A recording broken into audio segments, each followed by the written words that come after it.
kita akan ikuti bersama ni satu segmen wawancara iaitu mengenai dengan penerima anugerah Guru Cemerlang yang telah pun kita ni ikuti bersama ya pada 23 hari bulan September yang lalu ya sewaktu majlis sambutan Hari Guru ya. Alhamdulillah ya. Jadi tanpa membuang masa, banyak yang ingin kita ni ketahui ini daripada mereka. Terus saja saya perkenalkan tetamu undangan kita. Berada di sebelah kanan saya ni Intan. Yang Mulia Cikgu Muhammad Zul Fadli bin Haji Mahbub, Guru Kanan Pentadbiran. Assalamualaikum Cikgu. Waalaikumsalam warahmatullahi. Sihat pagi ini ya. Alhamdulillah. Alhamdulillah. Dan berada di sebelah kanan Cikgu Fadli iaitu Yang Mulia Cikgu Pengiran Nur Hasinawati binti Pengiran Haji Idris, merupakan seorang pegawai pelajaran. Assalamualaikum Cikgu. Waalaikumsalam. Sihat ya? Alhamdulillah. Alhamdulillah ya. Dan di sebelah Cikgu Pengiran iaitu Cikgu Martini Wati binti Haji Ahmad iaitu Pegawai Pendidikan Agama ya. Assalamualaikum Cikgu. Waalaikumsalam warahmatullahi wabarakatuh. Alhamdulillah ya. Apapun kita ya dari pihak Rampai Pagi ingin mengucapkan tahniah dan juga syabas kepada cikgu-cikgu kerana telah pun ya terpilih untuk menerima anugerah Guru Cemerlang bagi tahun 2023 ya. Alhamdulillah, terima kasih. Kita ni ucapkan ya. Dan untuk memulakan ruangan wawancara kita pada pagi ini, terlebih dahulu kita bersama dengan Yang Mulia Cikgu Fadli. Ya. Di sekolah Cikgu Fadli ke Cikgu Zul ni? Orang memanggil Cikgu Chot sebenarnya. So jadinya Chot. Bolehlah Cikgu Fadli pun okey. Cikgu Fadli pun okey juga. Jadi di sekolah mengajar mata pelajaran apa Cikgu? Di sekolah saya mengajar mata pelajaran sains dan juga matematik. Dan pada ketika ini mengajar di mana ni Cikgu? Saya mengajar pada masa ini di Sekolah Rendah Sultan Hashim Batu Apoy, kelas 1 di Tempurung. Sudah lama mengajar di sana? Alhamdulillah 15 tahun sudah di sana. Karier sebagai seorang guru 15 tahun? 15 tahun. Luar biasa sekali. Alhamdulillah. Pastinya banyak pengalaman, cerita yang boleh kita ni ketahui daripada individual seorang guruan ya. Jadi mungkin boleh dikongsikan ya pertama Cikgu Fadli ya, awal permulaan dan juga pengalaman bertugas sebagai seorang guruan ini tadi. Okey, alhamdulillah saya sudah seperti yang saya beritahu tadi ya, 15 tahun sudah sebagai seorang pendidik dan saya bermula sebagai seorang pendidik pada 14 Oktober 2008 yang mana saya dipostingkan dihantar ke daerah Temburong di Sekolah Rendah Sultan Hashim Batu Apoy. Dan asal saya sebenarnya seorang tutung sebenarnya. Saya ditugaskan untuk mengajar dan ada tanggungjawab saya untuk menjadi seorang pendidik di daerah Tempurung. Mengapa memilih karier sebagai seorang guru ini sebenarnya? Okey, mungkin ini sudah rezeki Allah kali ya. Sudah takdir sudah untuk menjadi seorang pendidik dan alhamdulillah sebenarnya kerja guru ini dorongan daripada keluarga lah.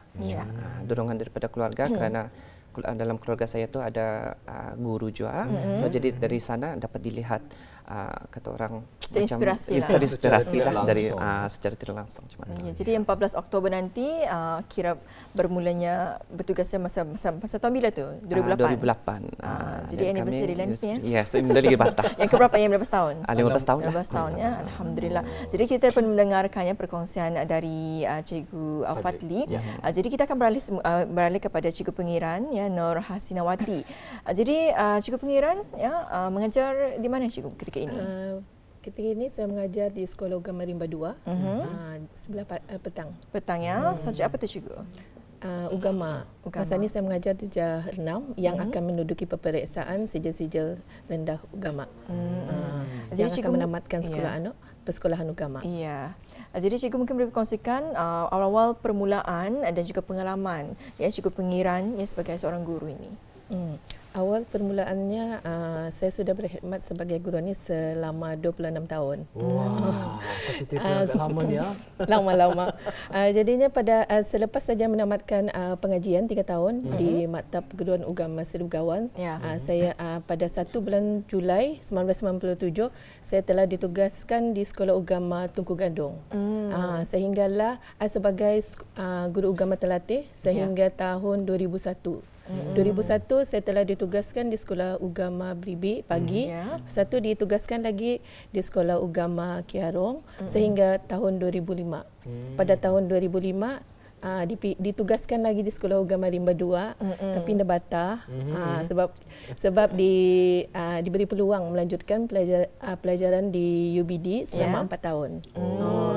Selepas itu 2009 ditugaskan di Sekolah Agama Katok, Katok A, dan pada tahun 2010 ditugaskan kembali di Sekolah Agama Rimba 2 sampailah pada hari ini. Masya Allah, ya, itu perjalanannya banyak.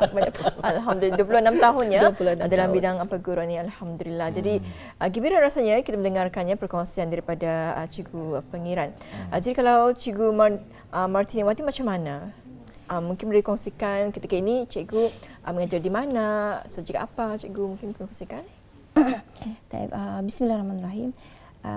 Alhamdulillah saya mula berkhidmat pada 26 Ogos tahun 2002 setelah saya habis pengajian dari Universiti Al-Azhar Mesir. Balik ke Brunei, alhamdulillah dapat kerja dan ditugaskan di Sekolah Agama Arab Menengah Perempuan Raja Isteri Pengiran Anak Damit yang terletak di Batu Satu. Tapi sekarang kami sudah pindah di bangunan baru yang terletak di Katok. Sekarang namanya Sekolah Agama Arab Menengah Perempuan Raja Isteri Pengiran Anak Hajah Saleha. Jadi saya ditugaskan di sana pada tahun 2002. Kemudian terus diberikan mata pelajaran bahasa Arab. Memang masa itu sangat gembira lah dibagi mengajar mata pelajaran bahasa Arab sebab memang saya menyukai mata pelajaran ini dari zaman sekolah sudah. Dan masa kena offer, tawarkan mata pelajaran bahasa Arab itu sangat-sangat gembira. Kemudian pada tahun 2005 saya ditawarkan untuk melanjutkan pelajaran, mengikuti kursus sijil pendidikan lepasan ijazah dalam bidang perguruan mengajar bahasa Arab di Universiti Brunei Darussalam selama 1 tahun. Kemudian setelah habis kursus 2006 ditugaskan semula di sekolah yang sama. Kemudian alhamdulillah 2009 saya diberi peluang lagi untuk mengikuti kursus pengajaran bahasa Arab sebagai bahasa kedua bagi penuntut-penuntut pelajar-pelajar yang bukan berbahasa Arab di Mesir selama 1 tahun. Kemudian setelah selesai kursus saya ditempatkan bertugas di Sekolah Persediaan Arab Bandar Seri Begawan. Kalau Sekolah Persediaan Arab Bandar Seri Begawan dia khusus untuk sekolah rendah, sekolah Arab. Di sana saya ditugaskan selama 2 tahun. Kemudian ditugaskan kembali ke Suam Ripat semula. 2013 saya balik semula ke Ripat dan sama juga mengajar mata pelajaran bahasa Arab, akan tetapi mengajar menengah atas. Kalau sebelumnya tadi mengajar menengah bawah. Sehinggalah sekarang. Sehinggalah sekarang, alhamdulillah. Sehinggalah berpindah ke bangunan baru pun masih juga mengajar mata pelajaran yang sama. Arab. Tingkatan atas. Wow, luar biasa sekali ya. Terbiasa-biasa kan jawab na'am. Ya. Soalnya biasa macam tu kan. Menarik sekali ya. Kita percaya pastinya ada cabaran-cabarannya yang tersendiri dalam mengajar penuntut-penuntut masing-masing dalam mata pelajaran guru-guru kita ni hadirkan pada pagi ini ya. Tetapi sebelum itu ni kita ni ingin mengetahui juga ni, kalau Cikgu Martini Wati mesra dipanggil sekolah sebagai cikgu apa tu? Ustazah Martini. Ustazah Martini. Kalau Cikgu Pengiran pula? Cikgu Dayangku. Cikgu Dayangku. Jadi pastinya murid-murid yang menyaksikan pada ketika ini, mengenali ni guru-guru mereka ini alhamdulillah ya adalah antara penerima anugerah guru cemerlang ya. Alhamdulillah. Di tahun 2023 Masihi, sesuatu yang membanggakan dan pastinya murid-murid gembira juga pada pagi ini ya. Di hadapan meja kita ini mungkin dapat kita ni saksikan dengan lebih dekat lagi antara yang dikurniakan ya oleh Kebawah Duli Yang Maha Mulia Paduka Seri Baginda Sultan dan Yang di-Persatuan Negara Brunei Darussalam pada majlis sambutan Hari Guru ke-33 tahunannya 2023 Masihi yang telah pun berlangsung baru-baru ini di Dewan Plenari Pusat Persidangan Antarabangsa Berakas. Jadi mungkin cikgu boleh mengongsikan ya apa dia yang diterima sebagai penerima anugerah Guru Cemerlang untuk tahun 2023 Masihi ini. Okey. Pada tahun ini alhamdulillah penerima anugerah Guru Cemerlang menerima wang tunai sebanyak RM4,000, jam, sutas jam dan juga sijil. Jadi inilah ya yang ada di hadapan meja kita tadi sampai kita ni saksikan. Pastinya ya kita ni berbangga dan juga gembira ya melihat di hadapan kita ini Guru Cemerlang. Tepat sekali ya. Jadi cikgu, adakah ya mengenai dengan ya penerima anugerah Guru Cemerlang ini, adakah awal sudah mengetahui ataupun pada hari tersebut baru tahu saya penerima anugerah macam mana? Kami dimaklumkan kira-kira seminggu sebelum acara resmi pada 23 hari bulan, tapi kami dimaklumkan pada 12 hari bulan September.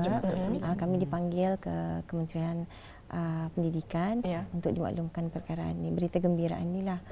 Jadi adakah memang sudah dijangkakan akan terpilih ataupun macam aku terpilih aja? Mungkin macam mana perasaan itu? Tidak anulah menjangkalah akan dipilih itu. Kerana call pun jumpa pengarah pendidikan pun dia tahu pasal kenapa dia tahulah. Jadi pada 12 hari bulan 9 itu masa berjumpa pengarah pendidikan itu, pada masa itulah kami dibagi sampul. Masa tu baru tahu. Tapi momen itu sebelum kan berjumpa pengarah tu dah bertidur lah. Apa salah tu, apa yang kumpul selama ni, kenapa aku tiba-tiba kena panggil. So macam rasa itulah. Jadi setelah mengetahui bahawa cikgu adalah penerima Guru Cemerlang ini, macam mana perasaan Cikgu Fadli terlebih dahulu ni? Okey, perasaan itu memanglah kata orang macam excited berhabis lah. Satu excited, kedua terharu, yang ketiga bersyukurlah kepada Allah kerana macam ini sudah rezeki yang sudah ditakdirkan. Itulah perasaannya. Kalau Cikgu Dayanku sendiri? Kurang lebih sama. Rasa terkejut, sedih, macam dia percayalah macam-macam ada di dalam hati ni.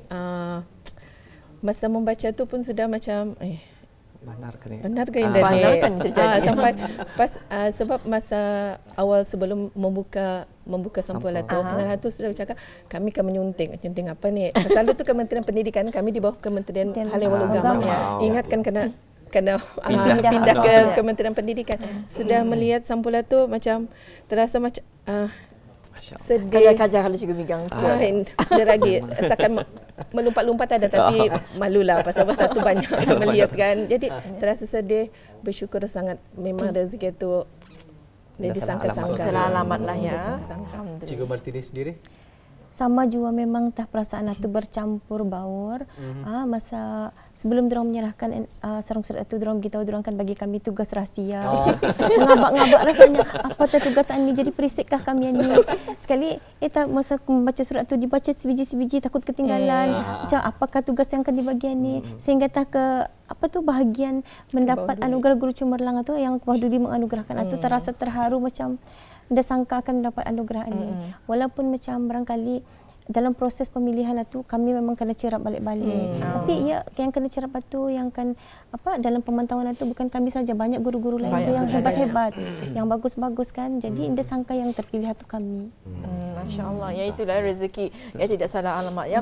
Jadi cikgu ya mengenai dengan pengajaran, mungkin boleh berkongsi apa antara usaha-usaha ataupun inisiatif ya seorang guru melaksanakan agar pengajaran dan juga pembelajaran yang diberikan mudah difahami ya bagi melahirkan pelajaran cemerlang dalam pembelajaran mereka. Mungkin Cikgu Fadli boleh mulakan terlebih dahulu. Okey, bagi saya ini berbeza daripada Cikgu Martini sama Cikgu Pengirana, Ustazah. So kalau saya fokus more into kanak-kanak, anak-anak kecil sekolah rendah. So jadinya untuk memahamkan dorang itu pada sesuatu mata pelajaran itu, memang kita ni sebagai seorang guru itu mesti kreatif dan banyak idea dan selalu sentiasa memikirkan apa usaha dan juga bahan-bahan mengajar itu yang mesti disediakan sebelum lesson itu supaya dorang ni kan kadang-kadang dorang ni sekejap saja dorang punya fokus satu. Sekejap dalam 10 minit lupa apa yang akan dibuat. Satu mesti kita ni sebagai seorang guru, terutama guru-guru yang sekolah rendah lah, kami mesti sentiasa menyediakan satu bahan pengajaran yang begitu yang mesti kreatif lah, kata orang kreatif. Yang menarik minat mereka lah Yang menarik minat mereka, sentiasa fokus untuk sejam atau pelajaran itu. Untuk maintainkan sejam mata pelajaran itu supaya dorang fokus satu memang cabaran lah. Ada contoh yang mungkin boleh diambil baik oleh penonton-penonton kita. Okey, sebagai contoh kalau guru sains ya. Guru sains macam mata pelajaran sains kan ia banyak praktikal, banyak eksperimen. So kadang-kadang suka macam contoh mengenai topik binatang. So jadinya saya sebagai penggemar binatang, saya ada kucing, saya ada benda ada binatang apa? Di bawah. Bergigih lah, berjari berkarih, berlurik akhirnya. Bawa ke sekolah. Memang macam saya ada landak, saya ada tikus apa ya, peminat binatang. Pernah ke guru-guru membawa landak? Belum lagi? Cikgu Fadli sudah. So jadinya dari sana murid itu dapat lihat sendiri bukan saja pada gambar tapi pada benda yang benar depan mata dorang. So dorang akan ingat. Cuma itulah mesti kita ni dalam kreatif ya. Kreatif. Dan banyak perhatian perlu lebih-lebih lagi di usia kanak-kanak yang damit tu. So jadinya walaupun kita ni ngalih membawa barang tu, in the end kita puas hati. Berbaloi lah ya apabila murid-murid memahami. So tu besoknya lagi ada lagi binatang. So, macam dah sepanjang minggu tu topik yang sama. Tapi alhamdulillah antisipasi daripada mereka. Dorang iski. Dorang minat untuk belajar tu ada. So, itulah salah satu sekali inisiatif Cikgu Fadli ya. Kalau Cikgu Dayangku sendiri mungkin boleh berkongsi ni usaha-usaha dan juga inisiatif ya bagi melaksanakan pembelajaran ini lebih mudah difahami. Jadi kalau melihat daripada latar belakang daripada bahagian keagamaan jadi mesti ada cabarannya tersendiri dan juga mungkin ada teknik-tekniknya tersendiri mengajar Cikgu Dayangku. Memanglah banyak. Jadinya kita ni sebagai seorang guru ni memperbagaikan pendekatan, teknik, strategi dan juga kaedah pembelajaran kita ni mengikut kemampuan bersesuaian lah mengikut kemampuan pelajar tu. Sebab dalam satu kelas tu indah semua sekali yang pandai. Ada yang lemah, ada yang pandai. Jadi kita ni diorang ni bekerjasama masing-masing. Macam yang pandai ni menolong yang lemah. Indah boleh kata ni macam tumpukan kepada yang pandai saja, yang lemah ni tak abai. Indah boleh. Di samping itu penggunaan ABM. ABM. Ini saya baru dengar. Alat bantu mengajar. Memang ini familiar tu kami guru-guru memang ABM singkatan saja. Kalau ABM guru-guru faham. Alat bantu mengajar maksudnya macam mana? Penggunaan teknologi yang selalu kanak-kanak masa ni digital media digital teknologi yang selalu saya gunakan ICT. Jadinya penggunaan itu kita ni bawa di dalam pengajaran kita ni. Apalagi kalau kata ni selitkan di dalam aktiviti. Ada orang suka tu. Dah boleh kata ni tu akan sampaikan saja. Penggunaan PowerPoint, Keynote, Canva, semua sekali kata ni masukkanlah di dalam pengajaran kita ni. Supaya dorang tu lebih memahami, timbul minat. Betul lah. Alhamdulillah ya. Sebenarnya kalau kita bercakap mengenai dengan pengajaran ini banyak sebenarnya inisiatif dan juga usaha ya. Kalau kita tidak mendengarkan menerusi dari Cikgu Fazol dan juga Cikgu Dayangku, Ustazah sendiri macam mana? Ini lagi mencabar ni bahasa Arab ni. Saya sendiri belum pernah menghadirkan diri ke kelas bahasa. Benar. Mata pelajaran bahasa Arab ni antara mata pelajaran yang memang dianggap susah. Apatah lagi kami guru-guru bahasa Arab ni akan menyahut cabaran, akan menyahut titah sultan untuk meningkatkan bahasa Arab di dunia ini kan. Jadi memang kami pun menggunakan juga aktiviti-aktiviti bantu mengajar itu sama. Kami menggunakan segala Keynote, Canva, Word. Jadi untuk menarik minat pelajar itu, untuk menarik supaya orang fokus itu, guru-guru mesti kreatif dan inovatif. Di samping itu juga bukannya kami menggunakan ICT saja, kami menggunakan permainan-permainan fizikal juga. Aktiviti-aktiviti itu mesti berbentuk dalam permainan-permainan fizikal. Macam contohnya permainan card, flip card. Jadi kami buatkan game-game, permainan-permainan yang mana isinya adalah mata pelajaran yang akan kami ajar itu. Kemudian dari sana pelajar-pelajar berminat untuk lebih memahami, lebih mengingati pasal permainan-permainan itu kami buatkan macam pertandingan dalam kelas. Dan siap-siap kalau kumpulan yang menang kami bagi hadiah.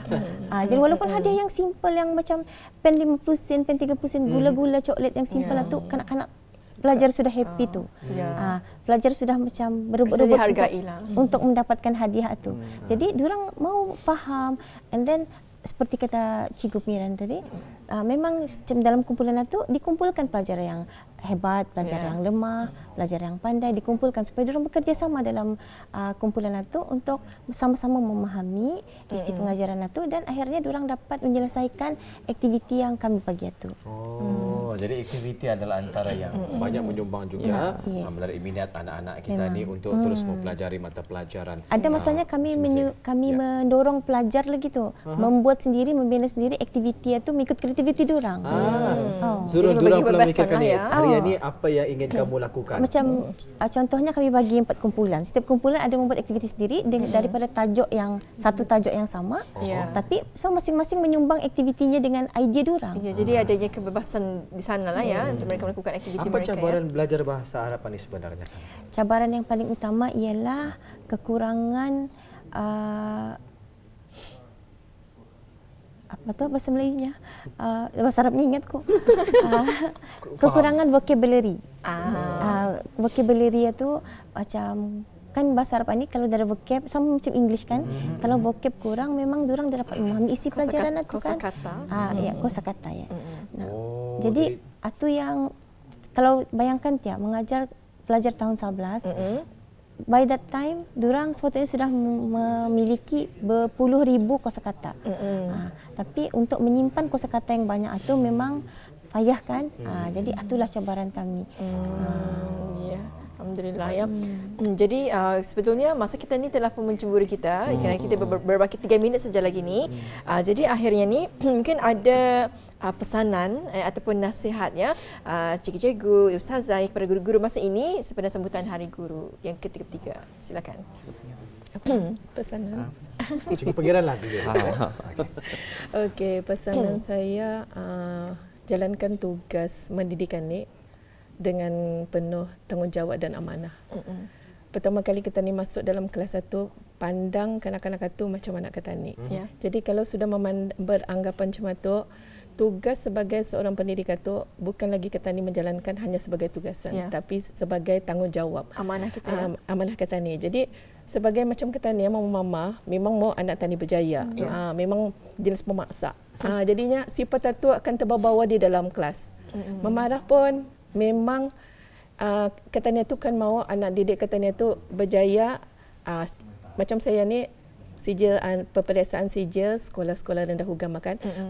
Rasa saya ni macam mau durangan ni semua sekali lulus di dalam peperiksaan menamatkan persekolahan agama hanya setahun itu, dia lagi mengulang-ulang. Itulah pesanan saya, jangan berkira masa, jangan berkira tenaga dan ikhlaskan ilmu yang disampaikan. Alhamdulillah. Jadi Cikgu Fat? Okey, kalau saya sendiri pesanan saya seperti kata Cikgu Pangeran tadi, kita ni mestilah ikhlaslah, ikhlas dengan apa yang kita ni ada pada masa ini sebagai seorang pendidik, dan kita ni mesti bertanggungjawablah dan juga sentiasa memastikan yang kita ni cuba simpan sikap positif dalam diri kita ni. Walau apa saja cabaran yang ada, kita ni terima dengan hati yang terbuka. Kalau kita ni dapat satu untuk menempuhi sesuatu itu, insya-Allah kita ni ada jalannya. Allah hendakkan membagi di luar kemampuan kita. Kita ni mesti sentiasa menerima, pasti ada hikmahnya. Saya selalu atau apa saja cabaran yang saya hadapi, insya-Allah mesti ada hikmah di sebaliknya. Mesti ada jalan. Mesti ada jalan penyelesaiannya. Jangan kita ni give up cuma itu saja.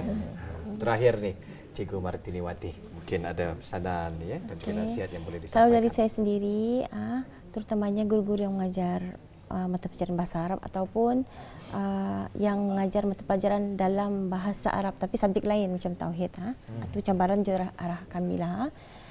Jadi nasihat saya untuk semua guru-guru juga lah, kita ni sentiasa bersemangat, jangan kira umur, jangan kira sudah tua, aku ni tua sudahnya dari gini, kamu tak saja muda-muda.